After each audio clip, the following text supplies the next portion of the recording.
તો વડોદરામાં તંત્રના પાપે લોકોને મુશ્કેલી વેઠવાનો વારો આવ્યો છે। સમાચાર સામે આવી રહ્યા છે, પાણી ભરાતા લોકો પરેશાન થયા છે। તો વડોદરામાં તંત્રના પાપે જ લોકોને મુશ્કેલી વેઠવી પડે છે। વરસાદી પાણી નિકાલ માટેની ગટર પૂરી દેવામાં આવી છે। તો વરસાદમાં ગટરને ડામરથી પૂરી દેવાના આક્ષેપો કરવામાં આવ્યા છે। પ્રતાપનગર વિહાર ટોકીસની ગટરથી પૂરી દેવામાં આવી છે, જેના સીધા દ્રશ્યો પણ સામે આવ્યા છે। ગંગોત્રી એપાર્ટમેન્ટ સુધીની ગટરને ડામરથી પૂરવામાં આવી છે।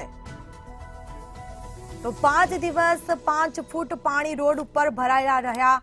ગટરના કારણે તંત્રના પાપે લોકો મુશ્કેલીમાં મુકાયા છે। લોકોએ જાતે મજૂર બોલાવી અને કામગીરી કરાવી હતી।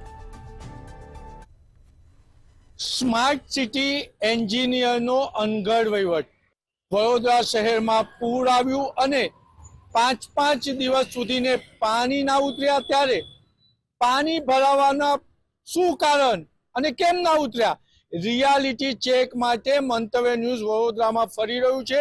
આજે મંતવ્ય ન્યૂઝ પહોંચ્યું છે પ્રતાપનગર વિહાર ટોકીસથી ગંગોત્રી એપાર્ટમેન્ટ આરવી દેસાઈ જતા રોડ પર। આ રોડ પર આપ જોઈ શકો છો, આ વરસાદી કાંસ છે અને વરસાદી કાંસમાં દિશાહીન સિટી એન્જિનિયરના પાપે ડામર ભરી દીધો હતો, એટલે રોડ બન્યો। ત્યારે વરસાદી કાંસ જે પાણી જવા માટે હોય છે એ કાંસ જ પૂરી દીધું હતું અને વડોદરા શહેરમાં આ રોડ પર તબાહી સર્જી।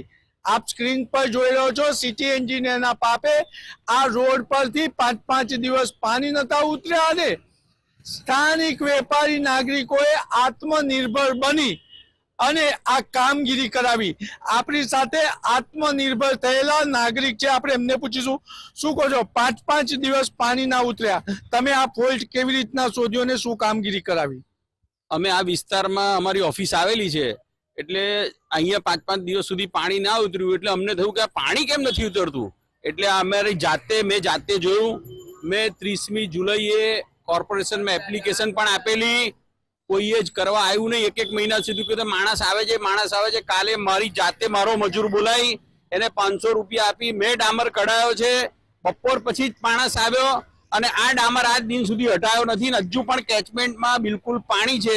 આ રસ્તા પર સૌથી વધારે 22 ગટરના ઢાંકણા આવેલા છે, વરસાદી ગટરના, જેમાંના કાલે મેં જાતે ઉભા રહીને 5 ઢાંકણા ખોલાયા છે અને હજુ આગળના 2 ઢાંકણા પેક જ છે। મને એવું કહેવામાં આવેલું કે રાત્રે કોઈ પણ હિસાબે ઢાંકણા ખોલાઈ દઈશું, કોઈ પણ હિસાબે આજે આની અંદર જેટિંગ મશીન નસાઈને સવારના પોરમાં સાફ કરાવી દઈશું। તમને એક પણ આજ પછી પ્રોબ્લેમ નહીં આવે। કોઈ પણ જોવા આવતું નથી, એટલે કોઈ પણ જોવા આવતું નથી। મહત્વની બાબત એ છે કે ધારાસભ્ય અને કોર્પોરેટરો સરકાર પાસે ગ્રાન્ટ માંગે છે। ભૂપેન્દ્રભાઈ પટેલની સરકાર કરોડો રૂપિયા ગ્રાન્ટ આપે છે, પરંતુ એ ગ્રાન્ટનો અધિકારીઓ દુરુપયોગ કરે છે અને એના જ કારણે શહેર ડૂબ્યું અને હવે નાગરિકો આત્મનિર્ભરતાથી કામ કરાવી રહ્યા છે।